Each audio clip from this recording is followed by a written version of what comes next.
what is your job for us? In the ideal world, what an agent does is, yes, comes first, helps you craft either a proposal for a nonfiction book or helps you shape your novel into a shape that the market will bear. One of my colleagues says, get it microwavable before we show it to publishers.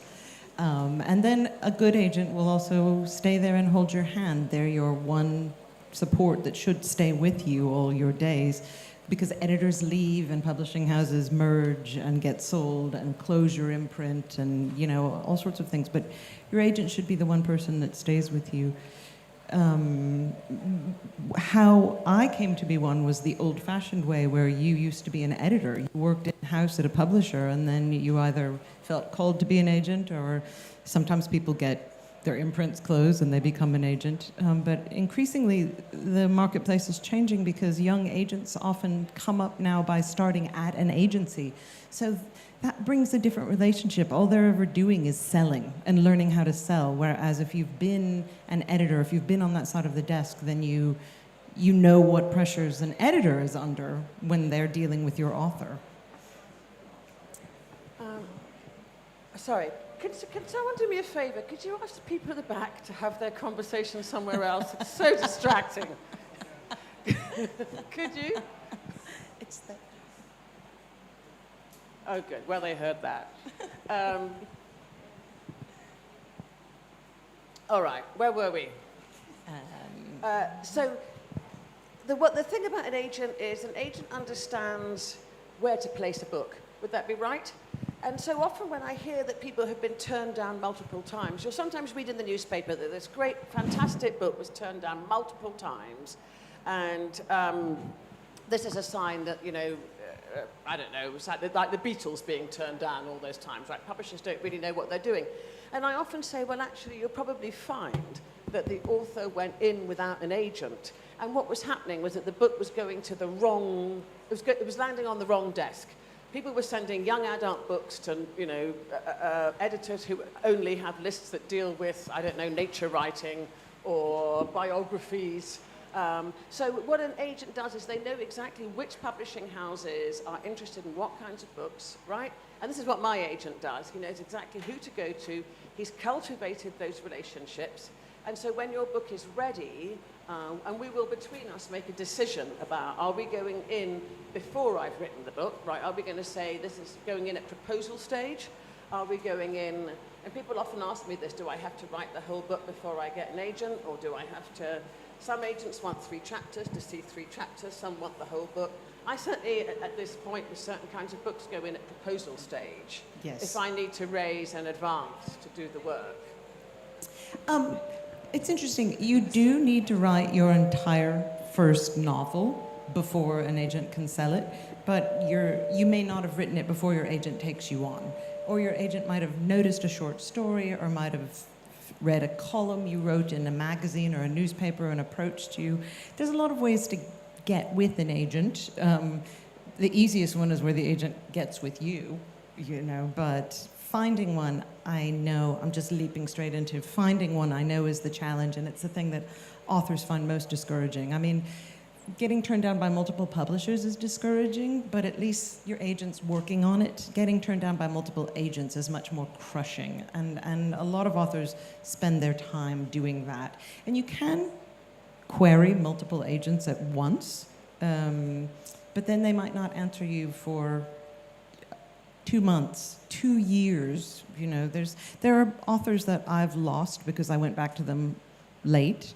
There's authors that I've gotten because I read their book overnight and rang them the very next day, when other agents showed up too late to that party.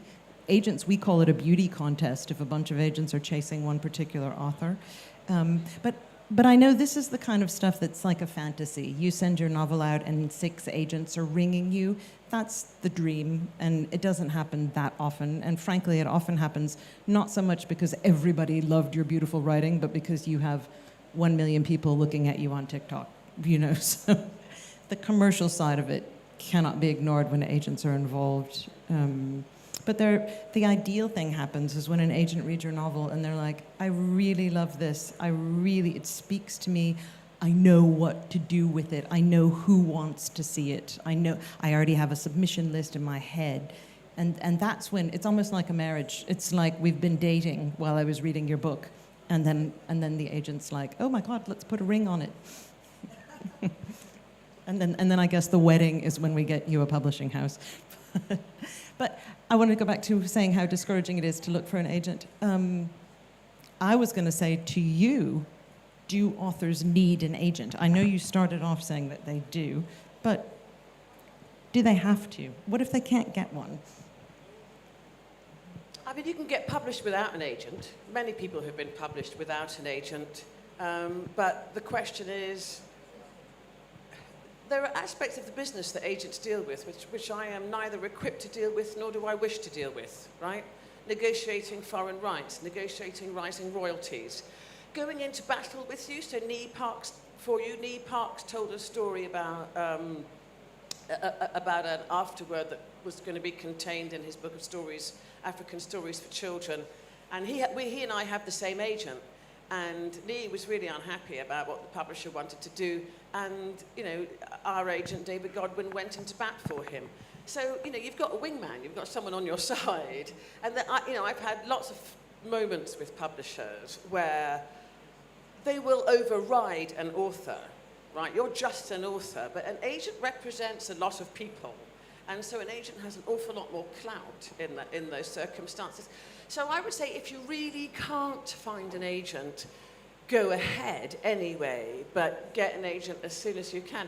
And I will tell you how I got my agent. Okay. I was young, and I've been with my agent as long as I've been with my husband. And I've been married for a very long time. And once I was at a party, and I was standing next to a well-known writer called Hanif Qureshi. God bless him, because he's had a terrible misfortune, and he's very ill at the moment.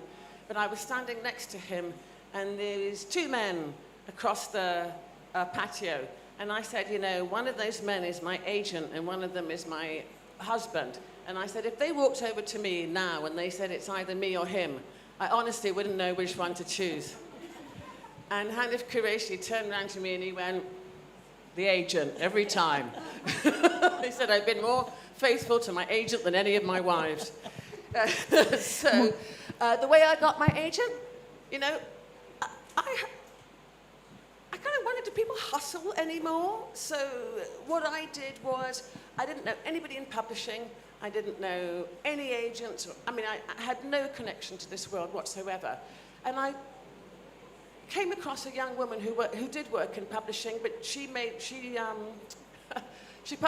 was junior editorial assistant in a company that made coffee table books, so it was of no practical application to me. But she said, I've got a friend of a friend, and she was a secretary in an agency. So this young woman rang the other young woman, and the other young woman, and we used to do this for each other all the time, and I don't know whether people do this any longer, but the other young woman just put in an appointment.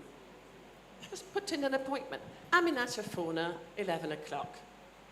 And so I turned up at this agency. It was Aitken, Wiley and Stone, and Wiley's now a huge name, and David Godwin is now probably one of the top 5 agents. But they were Wiley was already quite big at that time. But I walked into David's office, and I sat there, and I told him all the great things about me, how I was going to be this great writer, and I was going to write this great book, and this was my idea, and I was going, I went, and then he sort of looked at me, and he pointed at me, and he said, if you're a writer, why don't you write? So he said, write me a proposal. So as luck would have it, I wrote my proposal, I sent it in, it arrived the day he got sacked. And he took one client with him, and that was Ben Ockery. And he went off and founded his own agency, and I was his second client. And that was 1994, and we've been together ever since. So, it's a long game and it's a marriage, but sometimes you just got to hustle a bit, right? And, I spent a lot of my youth hustling in that way, getting in things through the back door, getting favours from the people who were junior, not trying to get in from the top, but getting the people who were, you know, at a junior level to help. Anyway, that's my story. Well, but yeah, I think if you can get an agent, and if you have to blag your way into their office, do that too. It's true that the best way to get an agent is to know someone who's got one or know someone who knows one. It's true that that is the easiest.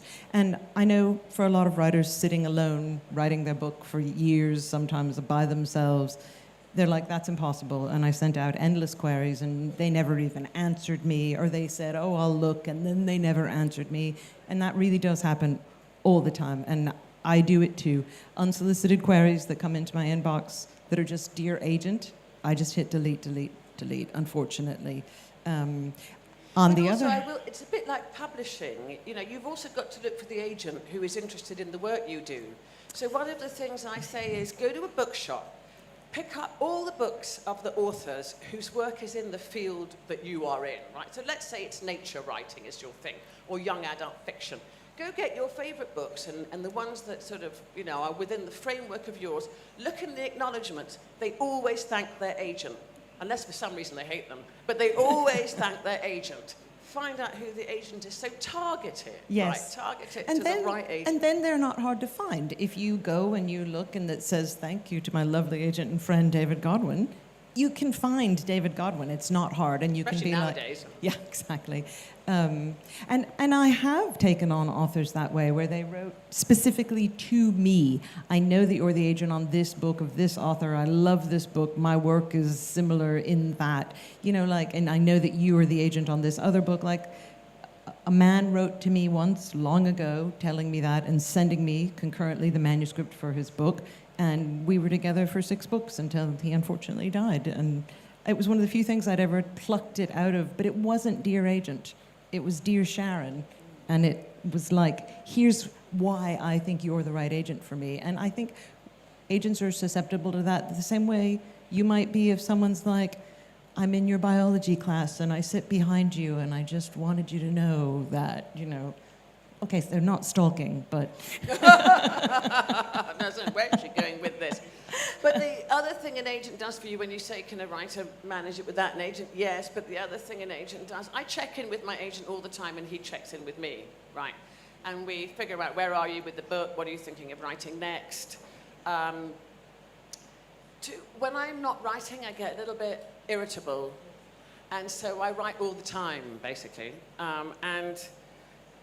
What I would do is finish one book and then I would think to myself, oh, I must take a break, I must lie down. And then before I'd even finished the one book, I'd be thinking about the next and I would want to start it straight away. And so my agent one day said to me, you know, you just calm down. And he said, why don't you write some non-fiction? Right, in between novels, why don't you write some non-fiction? And so this became a practice for me. I would finish a novel and then I would spend 6 months or a year writing essays. Because it takes, when you hand in a novel, it's basically a year to publication. Unless the novel is time urgent. It's usually a non-fiction that's time urgent. But unless there's a reason they're going to bring it out quickly. It's like air traffic control. They're just sort of bringing in the books to land. So I started to always write a couple of essays in between novels. And then, you know, a decade on, I had an essay collection, right? And we put that together, and he said, you've got an essay collection. And so my last book is an essay collection called The Window Seat.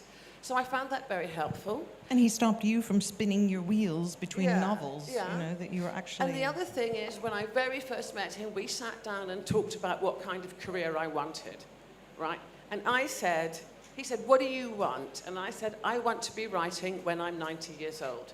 That's what I want. And so we've always played my career, you know, never done things like go for big auctions, you know, putting a book up for auction, which is when lots of publishing companies bid on the same book. He's never really kind of positioned me like that, because I've always wanted to play the long game and develop good relationships with publishers and stay with publishers. Book publishing in America, certainly, used to be run by, I mean, it's not for nothing that Jackie Kennedy Onassis became a book editor in her later days. It was publishing was run by independently wealthy, white, predominantly women for a very long time.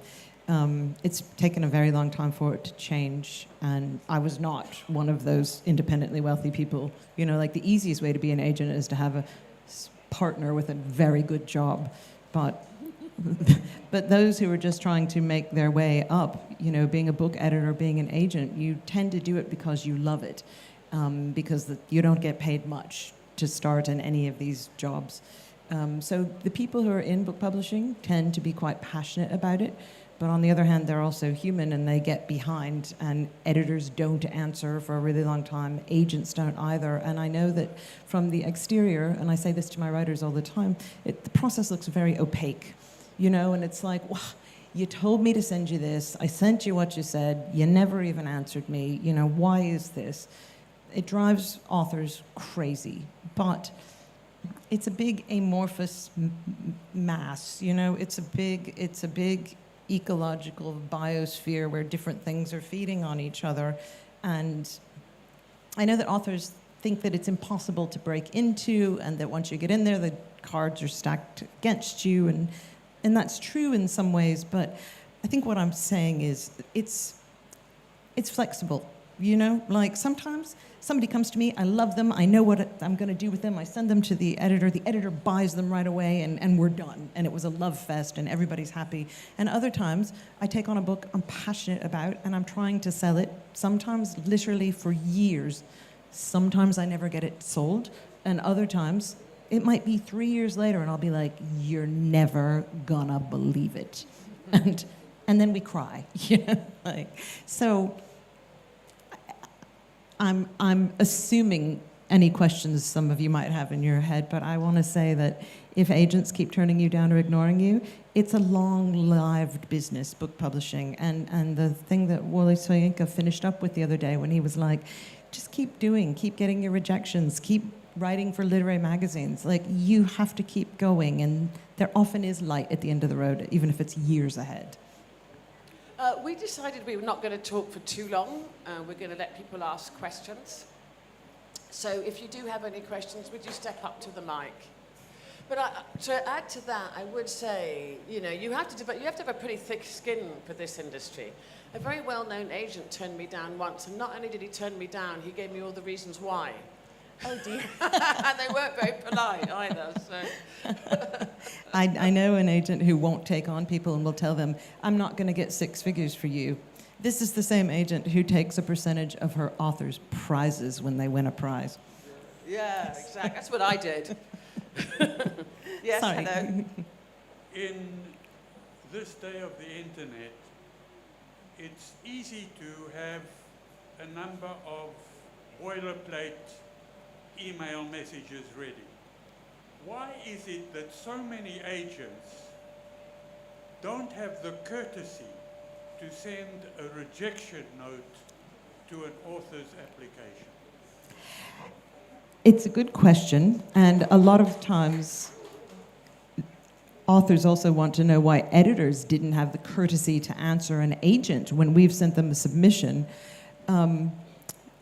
The only excuse that I can make, and it's not an excuse, it's a reason, is that a lot of times editors and agents have very full inboxes.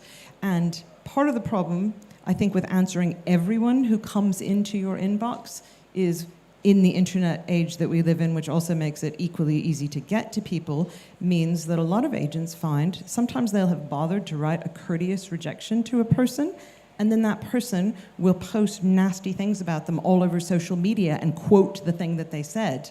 So if you get somebody in your inbox, I had one author who, she was doing it, I think it was a woman, was doing it to a lot of agents, sending a whole lot of emails and being like, I can tell you've opened my email, why haven't you answered? I would be frightened to answer someone like that, because you don't know when they're starting up some social media campaign against you.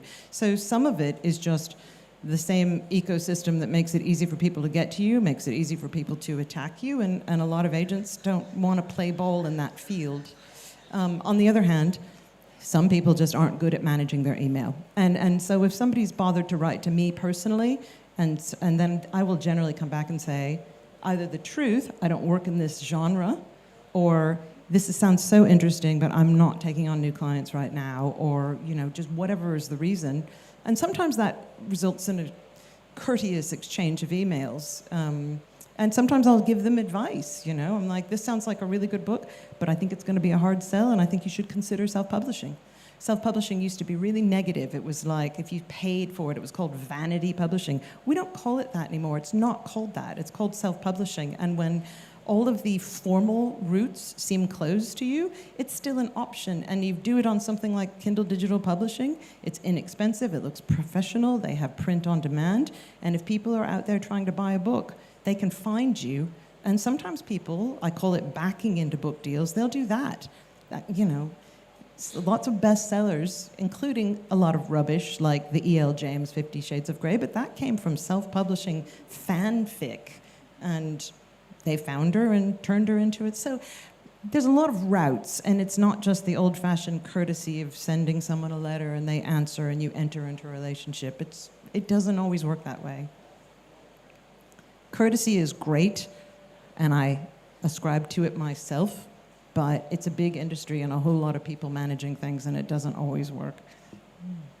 Hi, Sharon. Hi. I kind of think I like you. Can I slide into your inbox? Sharon happens to be my agent, so I'm just asking for the benefit of other writers. Are you accepting submissions? What kind of stories do you want people to send to you?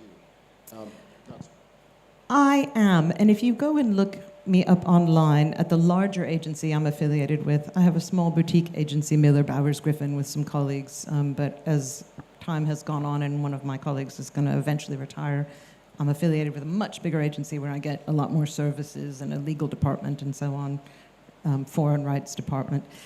My information there says I'm not accepting submissions. It's partly just because I had too many things coming in, because it's easy to find me on the internet. But I am accepting submissions of things that interest me. So that's when I say that you've all met me now, So if you write to me, I'm going to answer you. It doesn't mean I'm going to rep you. And the other thing I realized a while back, I wasn't giving people enough time. I wasn't giving my existing authors enough attention. If I take on too many authors, your agent, if they're really doing it right, is giving you a lot of their time. I have some of my authors I talk to practically every day. I have others that sign their contract and I don't hear from them for 6 months. And then we might be in the publication process and I'm talking to them often. So it might be that I think your book is good and I really like you, and I just am like, I'm dealing with 50 other people right now and I just can't. And sometimes I'll even give advice and be like, try this person. But agents don't generally like referrals from other agents because they're like, well, if you thought it was so good, why didn't you sell it? However, I might even tell you that. Try this person and do not tell her that I sent you. I often tell people to look for agents who are starting out, which is how I got my agent, right? He was starting out. And I have seen agents who've put on Twitter looking for submissions. Yes, young and hungry. Yeah, and I've had friends who've left publishing who start up as agents and who are looking, and I've directed people towards them and they've been taken on. So trying to get on a list that's already full is really not the greatest use of your energy. Yeah. Find somebody who's just out there and create a partnership with that person is exactly how I found my agent. Yeah, Annie? Hi, Sharon. I wonder, is there anyone that you rejected who you've regretted when you see how the career has everyone's gone? got that story, yes. My highest profile story, and I didn't exactly reject it, but years ago when I was an editorial assistant at HarperCollins, and one of the things you did was read for other editors. It's how you learnt the business and got ahead. Angela's Ashes came in. And I had just done my master's degree in Anglo-Irish literature, and I was like, this is rubbish. We have a word for this. We call this paddywhackery, which is, to be fair, what a lot of eminent Irish critics also called it. And I gave it a really negative review. Fortunately, the editor was smart enough to see around me, and she did bid on it. HarperCollins did not end up publishing it, I think, but one of my colleagues also, I don't know if any of you remember the South Beach diet. It was for years in America, the South Beach diet was like top of all and the South Beach diet cookbook, whatever. it came into her, and she had just worked with a cardiologist who was really difficult, and she was like, I cannot even deal with this. So she turned it down, and it went on to sell, I don't know, 20 million copies. She could have retired on it, but... And here's another question. Yeah. Good afternoon. Thank you very much. My name is Emma Ofusua. I am a freestyle poet and a self-published author.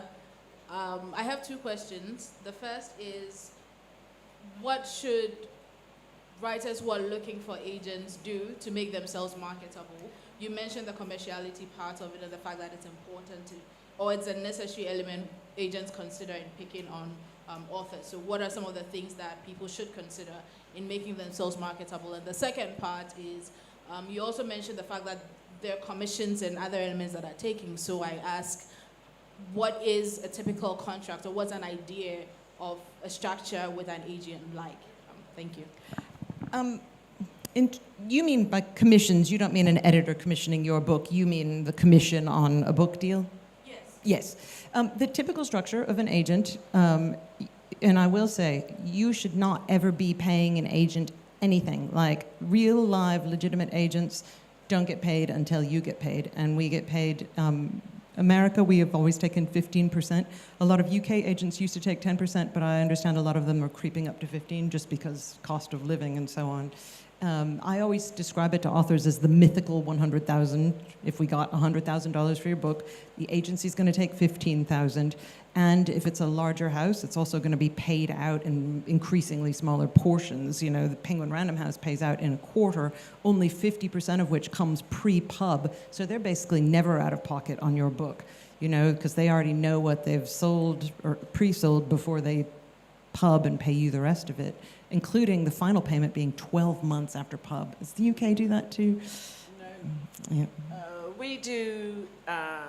Actually, my agent has sometimes negotiated it differently in thirds, but now publishing houses are feeling sort of tight-fisted again. Yeah. So they've gone quarter on signature, quarter on submission, quarter on paperback, quarter on hardback. That's mandatory at Penguin Random House, whereas other houses are like, well, if they're doing it, why can't we too? So yeah, it's increasingly hard for an author to get by, you know, because the mythical 100,000 is easy to describe, but what if it's the mythical 15,000 and they want to pay it out in quarters? It used to be that the purpose of an advance was to give you the time to finish your book, and now advances are sort of divorced from reality. And I think, because I think we're going to finish up here, and I ask you for a couple of final thoughts, but I think when you said to me, does an agent need an author need an agent? You know, a friend of mine who was represented by an agent who kept on putting up his fee, his percentage, said, I'm going to negotiate my next book myself. And he was a grown-up man, and he was a lawyer, and he thought he could do this. And afterwards I said, how did the negotiations go? And he went, I really screwed it up. Right. And you're going to be able to play poker. If you're good at poker, if you can, you know, play hard ass and keep your cool, then go ahead and negotiate it yourself. But, you know, would get far too jittery. And basically what happened with him was that the publishers sort of played little psychological games with him, you know, not getting back to him or getting back with, you know... We do that too, though. Yeah, exactly. I love to let an offer sit because it suggests I'm negotiating a different one elsewhere. An agent will do it because they're not as emotionally invested in it as you are, right? You know, they know what their job is. Their job is to get the best deal for you, and they're going to use whatever tactics they need to do that. And that is why, let somebody else do it. Unless you are very, very good at that kind of thing, let somebody else do it for you. So any last thoughts? Because I think we're going to round up and have a little breather before the next event. And I know I didn't quite finish answering that last question. No, I didn't. I was just going to say, so the difficulty of, like, what do you want to see? If it's fiction, then... you know, it's hard to have a platform when you're home writing fiction. If it's nonfiction, then we need to see your platform. Are you a specialist? Do you write a newspaper column? Are you on the radio? Do you have lots of social media following? That's very quantifiable in terms of nonfiction. Fiction's trickier, but the thing that helps somebody sell a novel, if you send a novel, all things being equal, the person who's already published a bunch of poetry or essays or something in recognized literary magazines, even if they're small, even if they're online, that lets us build a bio. This stunning young debut novelist whose work has already appeared in X, Y, Z. That lets us do something. Whereas if you're like, I just sat home and wrote my novel alone for 10 years and here it is, I'm like, well, that, unless it's a work of true genius, that's a lot less of an appealing proposition. So help us help you by, you know, if you really want to do it, hang out with writers. You're in the right place. Know other writers, talk to them about their agents, talk to them about their publishers. And the only other heartening thing I want to say is, there's many ways to do this. Like, it's nice to have an agent, it's nice for a big house to want you, but sometimes people build very prestigious careers by doing something with a small press, self-publishing, doing something independent. There's a lot of ways and means, and doing one thing doesn't preclude you ever doing something else. So some of it's just having the heart to push on, even when it's discouraging. Okay, great question, great answer. Thanks very much, everybody. Thank you. Thank you very much, Aminata, and thank you, Sharon. The book stand hasn't moved. It's still to the left, to my right now. Buy a book, read a book, and book your place in heaven.